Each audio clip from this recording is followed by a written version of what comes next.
కుప్పం ప్రజావేదిక సభలో AP CM Chandrababu hot comments చేశారు. రాక్షసులపై యుద్ధం చేయాల్సిన అవసరం ఉందన్నారు బాబు. రౌడీయిజం చేస్తే వారికి అదే చివరి రోజు అన్నారు సీఎం. రౌడీల ఆటలు సాగనివ్వబోమని, నేరస్తులతో రాజకీయాలు చేయాల్సిన పరిస్థితి వచ్చిందన్నారు. అడ్డం వస్తే ఎవరిని వదలను, ధర్మాన్ని కాపాడుతామన్నారు ముఖ్యమంత్రి చంద్రబాబు నాయుడు.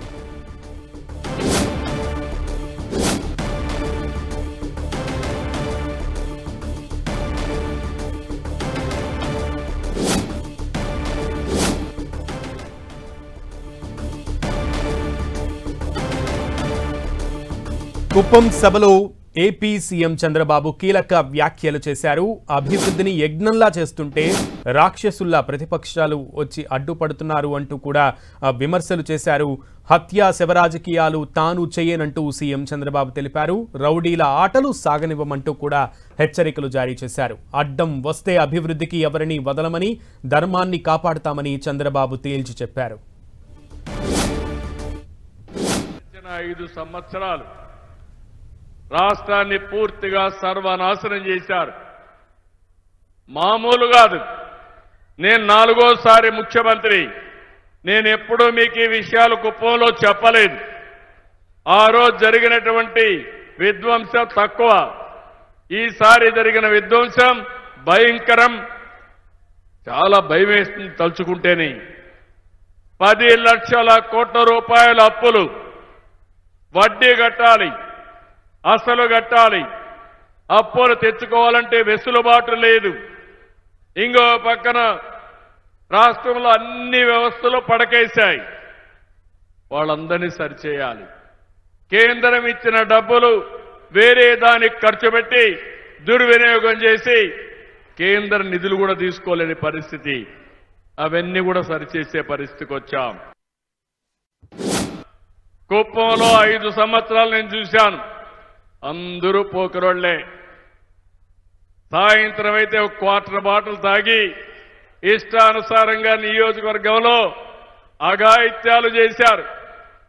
కొంతమంది అయితే మదమెక్కి ఇష్టానుసారంగా ప్రవర్తించారు. నేను వస్తేనే రానియకుండా చేశారు. ఈ రోజు ఒకే మాట చెప్పాను, ఎవడైనా రౌడీజం చేస్తే ఆ రౌడీలకు అదే రోజు చివరి రోజు. CBN 14 కాదు, CBN 95. తమాషా అనుకోవద్దండి. తోక జాడించకపోతే తోక కట్ చేస్తా. మీరు పనిచేయండి, మీరు బాగుపడండి. ప్రజలకు ఇబ్బంది పెట్టి మీ ఇష్టానుసారంగా మీరు పెత్తనం చేయాలంటే మీ ఆటలు సాగవు. నేను హత్యా రాజకీయాలు చేయను, శవ రాజకీయాలు చేయను, ప్రజాహిత రాజకీయాలు చేస్తా. అడ్డం వస్తే ఎవరిని వదిలిపెట్టను. అదే గడిచిన కాలంలో చేసి చూపించాను. ధర్మాన్ని కాపాడుతాం. అభివృద్ధిని ఒక యజ్ఞమారుగా చేస్తాను. నేను యజ్ఞమారుగా చేస్తా ఉంటే రాక్షసుల మారిగా వచ్చి మీకు ఆ ఫలితాలు రాకుండా భగ్నం చేయాలంటే దాన్ని కాపాడే బాధ్యత నా పైన ఉంది. యజ్ఞం చేయాలి, రాక్షసుల పైన యుద్ధం చేయాలి. ఆ యజ్ఞ ఫలితాలు ఈ ప్రజలకు అందజేయాలి. అప్పుడే నా యజ్ఞ ఫలితం వస్తుందని చెప్పి కూడా నేను మీకు తెలియజేస్తున్నా. నేను చేసేది అభివృద్ధి యజ్ఞం, సంక్షేమ యజ్ఞం. ఈ ఫలితాలు మీకు అందజేస్తాను. కనీసం మానవత్వం లేని వ్యక్తులు పోతుంటే, కారు కింద మనిషి పడిపోతే, వాడ కార్యకర్తే పడిపోతే తీసి కుక్క పిల్ల మారిగా బయటపడేసి నేరుగా వెళ్ళిపోతే, సకాలానికి హాస్పిటల్ తీసుకుపోలేక అతను చనిపోతే ఆయన భార్యను పిలిపించి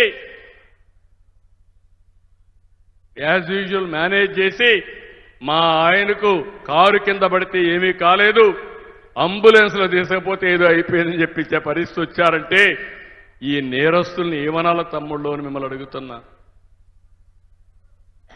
ఎన్ని డ్రామాలు నా జీవితంలో ఎప్పుడు చూడలేదు. కోడికత్తి డ్రామా, కడానా కోడికత్తి డ్రామా కూడా నా మీద పెట్టే పరిస్థితి.